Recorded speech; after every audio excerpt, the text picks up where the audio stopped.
Et si vous perdez l'équilibre? J'ai toujours été très fascinée par les artistes du cirque, plus particulièrement par les funambules. Vous savez, ces acrobates qui marchent avec beaucoup d'agilité sur le fil de fer en tenant l'équilibre avec une simple perche qui oscille de gauche à droite. Je ne sais pas pour vous, mais de mon côté, je peux pas dire que j'avais autant d'adresse et de grâce que ces artistes-là dans les dernières semaines à chaque fois que je rencontrais un stress.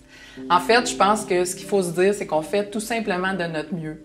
Puis, heureusement, comme ces artistes-là du cirque, on a aussi un filet de sécurité. Puis, il ne faut pas hésiter à y faire appel quand, justement, on est dans une perte d'équilibre un peu plus grande. Typiquement, notre filet de sécurité, il va être composé de ce que moi j'appelle notre garde rapprochée.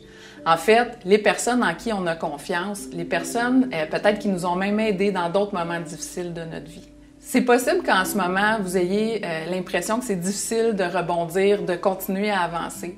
Peut-être qu'il y a des signes en vous qui vous inquiètent, que vous avez de la misère à retrouver votre fonctionnement habituel, ou encore là, que vos proches s'inquiètent pour vous. Dans tous les cas, si vous êtes dans cette situation-là, il ne faut vraiment pas hésiter à resserrer les mailles de votre filet en faisant appel à des ressources extérieures. Que ce soit un médecin, un professionnel peut-être avec qui vous aviez déjà un lien, un psychologue, un travailleur social. On peut penser aussi au programme d'aide aux employés ou tout simplement à une ligne téléphonique comme la ligne psychosociale pour les employés, comme Telle Aide ou encore Suicide Action Montréal. L'idée, c'est de ne pas rester tout seul face à ce constat-là et de ne pas hésiter à aller cogner à une porte, peu importe c'est laquelle.